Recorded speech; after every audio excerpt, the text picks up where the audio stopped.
കാണുമ്പോൾ വിഷ്ണുവിന്റെ പാട്ട് കേട്ടിട്ട് ഞാൻ എന്തിനാണ് ഇവൻ ഇങ്ങനെ പാടുന്നത്, എന്ത് ബോറായിട്ടാണ് ഇവൻ ഈ പാടുന്നത്, ഇവന് ഞാൻ ഒറ്റയ്ക്ക് പാടിയാൽ പോരായിരുന്നു ഈ പാട്ട് ഞാൻ ചിന്തിച്ചിരിക്കുന്ന സമയത്താണ് എന്നെ പാടാൻ വിളിക്കുന്നു. അങ്ങനെ ഞാൻ പാടുന്ന സമയത്ത് എനിക്കിപ്പോ എല്ലാം കറക്റ്റ് ആയി തോന്നുന്നു, ഞാൻ പാടിയാൽ മതി. ആ സമയത്ത് വിഷ്ണു മാറി നിന്നിട്ട് ഞാൻ ഹെഡ്ഫോൺസ് ഒക്കെ വെച്ചിട്ട് പാട്ട് പാടുന്നതിന് ഒരു വീഡിയോ വിഷ്ണു ഫോണിൽ ഷൂട്ട് ചെയ്തിട്ട് എന്റെ ഫോണിൽ തന്നെ ഷൂട്ട് ചെയ്തിട്ട് ഇതൊന്ന് കണ്ടു നോക്കൂന്ന് പറഞ്ഞിട്ട് വിഷ്ണു എനിക്ക് കാണിച്ചു തന്നു. അതാണ് ഞാനിപ്പോ അലാറമായിട്ട് വെച്ചിട്ടുള്ളത്.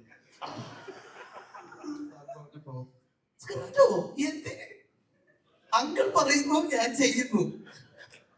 അങ്ങനെയല്ലേ നമ്മളെ ബന്ധപ്പെട്ടിട്ട് അതല്ലേ അതിന്റെ ഒരു ഇത്.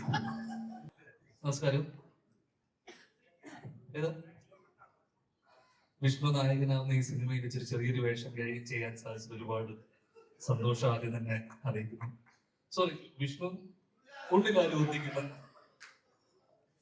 ഈ സിനിമയിൽ ഒരു ചെറിയ ഭാഗമാവാൻ കഴിയുന്നില്ല, അത് തന്നെ ഉള്ള സന്തോഷം. കാരണം നായകനാണല്ലോ മെയിൻ സംസാരിക്കുക. നമ്മള് പ്രിൻസിലൊക്കെ സംസാരിച്ചപ്പോ മെയിൻ ഞാനായിരുന്നല്ലോ, ഒറ്റ അവസരം മെയിനാണ് സംസാരിക്കുക. ഈ സിനിമയെ കുറിച്ച് പറയുമ്പോ നമ്മളൊക്കെ സ്കൂൾ കാലത്തൊക്കെ പഠിച്ചുകൊണ്ടിരുന്ന സമയത്തൊക്കെ നമുക്കൊക്കെ ഏറ്റവും പ്രിയപ്പെട്ട ഒരു ഒരു ഒരു ഒരു ഒരു മാഷുണ്ടാവും. ഈ മാഷ് ആദ്യമൊക്കെ നമുക്ക് മാഷിന്റെ അടുത്ത് പോകുമ്പോൾ ഒരു ടെൻഷനായിരിക്കും. കാരണം മാഷ് ഭയങ്കര സ്ട്രിക്റ്റ് ആയിരിക്കും. അപ്പോ മാഷിനെ അടുക്കും തോറുമാണ് നമ്മൾ മനസ്സിലാക്കുക ഇദ്ദേഹം ഏതാ അതെ മാഷിനെ കുറിച്ച്. അപ്പോ നമ്മള് അടുക്കും തോറും മാഷിന്റെ ഉള്ളിലുള്ള സ്നേഹം നമ്മൾ തിരിച്ചറിഞ്ഞു. അങ്ങനെ ഞങ്ങളുടെ ഏറ്റവും പ്രിയപ്പെട്ട മാഷ്, കാരണം ഒരു സ്കൂൾ കാലഘട്ടം അല്ലെങ്കിൽ ആ സ്കൂൾ കാലഘട്ടത്തിലുള്ള കുറെ എപ്പോഴും സ്കൂൾ സമയത്ത് നമ്മളെങ്ങനെ വെച്ചാൽ പിള്ളേരൊക്കെ കളിച്ചു നടക്കും. കാരണം നമ്മള് ലിറ്ററലി കളിച്ചു നടക്കുകയായിരുന്നു. കളിയുടെ കാര്യമൊക്കെ പറയുമ്പോൾ എനിക്കൊക്കെ ഒരുപാട് ഓർമ്മകൾ ഉണ്ടാവും അല്ലേ. അപ്പൊ മാഷ് നമ്മളെ വിളിച്ചോണ്ട് വരും, വാ പഠിക്കും എന്ന് പറഞ്ഞിട്ട്. മറ്റേ മാഷ് നമുക്ക് പഠിപ്പിച്ച് ആ സമയം പിന്നെയും നമ്മൾ തിരിച്ചുപോയി കളിക്കും. മാഷ് നമ്മളെ വിളിച്ചോണ്ട് വരും. സത്യം പറഞ്ഞാൽ അങ്ങനെ ആയിരുന്നു ആ ഒരു സ്കൂൾ അല്ലെങ്കിൽ ആ കാലഘട്ടം ഓർമ്മ വന്നു ഈ ഒരു സെറ്റിൽ. കാരണം അത്രയധികം രസകരമായിട്ടുള്ള ഒരുപാട് ഓർമ്മകൾ സമ്മാനിച്ച ഒരു സെറ്റാണ് ഭീഷ്മരുടെ. അവസാനമായി മനസ്സറിഞ്ഞ് ചിരിച്ചതും ഈ സെറ്റിലാണ്. ആദ്യം തന്നെ ഞങ്ങളുടെ എല്ലാവരുടെയും പ്രിയപ്പെട്ട മാഷിന് വിജയനങ്കലിന് നന്ദി, ഈ സിനിമയുടെ ഭാഗമാവാൻ ഞങ്ങളെ ക്ഷണിച്ചതിനും. കാരണം സത്യം ഞങ്ങള് ഒരുമിച്ച് ഇത്രയും ആസ്വദിച്ചിട്ടൊരു സിനിമ ചെയ്തിട്ടില്ല എന്ന് തന്നെ പറയും. അത്രമാത്രം രസങ്ങളുണ്ട്. കാരണം രസങ്ങളൊന്നും പുറത്ത് പറയാൻ പറ്റാതെ പരസ്യമായി പറയാൻ പറ്റാത്ത കാര്യങ്ങളായതുകൊണ്ട് തന്നെ പുറത്ത് പറയണില്ല. ഞങ്ങളുടെ കൊള്ളരുതായ്മകളെയും ഞങ്ങളെ ഇതൊക്കെ ക്ഷമിക്കുകയും കുറച്ചു കഴിഞ്ഞ് ഞങ്ങളോടൊപ്പം തമാശ പറയുകയും നമ്മളെ ഒക്കെ അടുത്ത് നിർത്തി ഞങ്ങളെ സ്നേഹിക്കുകയും ചെയ്ത ഞങ്ങളുടെ വിജയനങ്കിൾ. ഈ സിനിമയെ കുറിച്ച് പറയുമ്പോൾ സിനിമ ഈ തമാശകളും ഈ രസങ്ങൾക്കൊക്കെ അപ്പുറത്തേക്ക് ഈ സിനിമ ഒരു പഴയ പ്രിയദർശൻ അല്ലെങ്കിൽ പ്രിയനങ്ങളുടെ ഒക്കെ സിനിമകൾ ഓർമ്മപ്പെടുത്തുന്ന പോലത്തെ ഒരു ഫൺ ഫാമിലി എന്റർടൈനർ ആണ് ഈ സിനിമ. കാരണം ഒരുപാട് ആക്ടേഴ്സ് ഉണ്ട് ഇവിടെ വന്നിരിക്കുന്നത്. അങ്ങനെ ഒരുപാട് നടന്മാരുള്ള ഒരു സിനിമ, ഒരു വലിയ സിനിമയാണ്.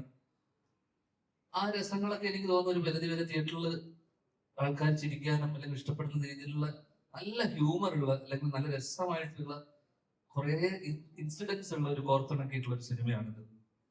അതില് ഇന്നത്തെ ദിവസം രഞ്ജിന്റെ ദിവസമാണ്.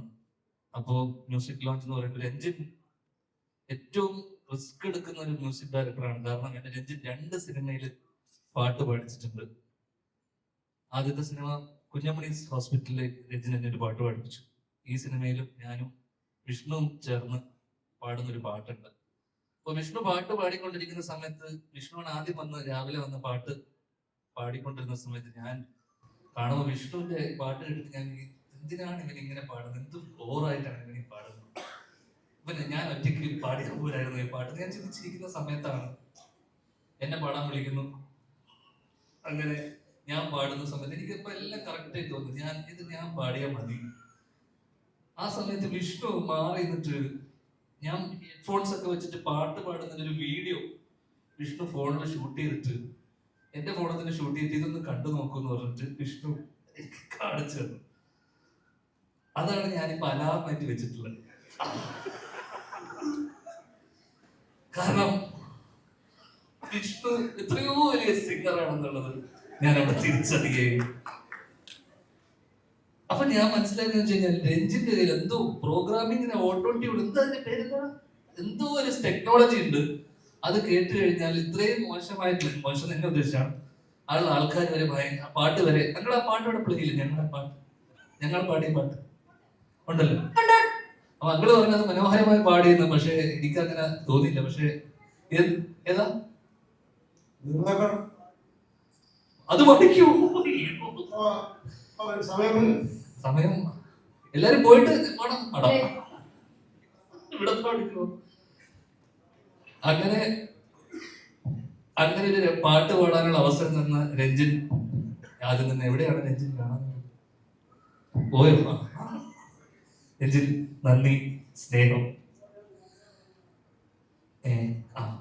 അപ്പോ പറഞ്ഞു വരുന്നത് ഈ സിനിമ മാർച്ച് 20-20 തിയേറ്ററിൽ എത്തുന്നത്. അപ്പോൾ തീർച്ചയായിട്ടും ഈ തമാശകളും ഈ പറഞ്ഞ രസങ്ങളൊക്കെ ഈ സിനിമയിൽ ഉണ്ടാവും.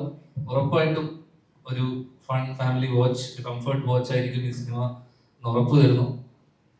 നന്ദി, നമസ്കാരം. ഒരുപാട് സന്തോഷമുണ്ട്.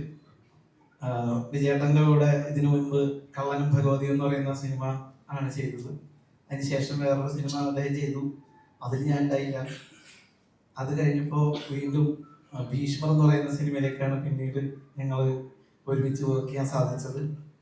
അത് നേരത്തെ ഈ സത്യനന്ദിക്കാട് ചിത്രങ്ങളിലൊക്കെ സ്ഥിരമായിട്ട് അദ്ദേഹത്തിൻ്റെ ടീമിലുള്ള ആൾക്കാരുള്ള പോലെ നീയൊക്കെ സ്ഥിരമാണല്ലോ എന്ന് ചോദിച്ചിട്ടാണ് ധ്യാൻ ചേട്ടൻ ഫസ്റ്റ് തന്നെ എന്നോട് ചോദിച്ചത്.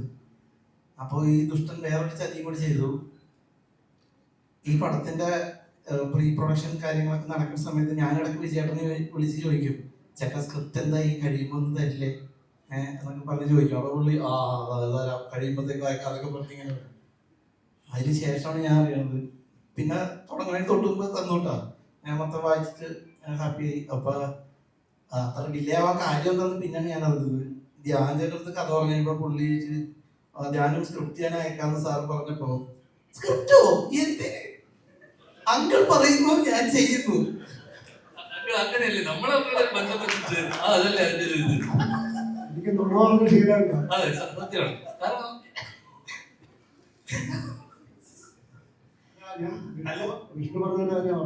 അതെ അതെ നമ്മളെ സ്ക്രിപ്റ്റ് വായിച്ച ഇവനാണോ സ്ക്രിപ്റ്റ് വായിക്കാത്ത ഞാനാണോ നന്നായി ചെയ്തത്?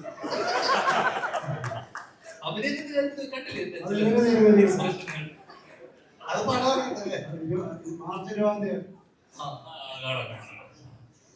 അപ്പൊ അങ്ങനെ പറഞ്ഞ് പുള്ളി ഫസ്റ്റ് തന്നെ നീ അപ്പൊ സ്ഥിരം പുള്ളിയുടെ ആർട്ടിസ്റ്റ് ആവാൻ നിൽക്കണ്ട, ഞാൻ ചെയ്തോളാം പറഞ്ഞു. പുള്ളിയും ആൾക്കാർ അധികകാലം അല്ല, അപ്പൊ പുള്ളി സ്ഥിരം വിജയേട്ടന്റെ പടത്തിലെ ഒരാളാവാൻ വേണ്ടി ഞാൻ ആയിക്കോളാന്ന് പറഞ്ഞിട്ടുണ്ട്.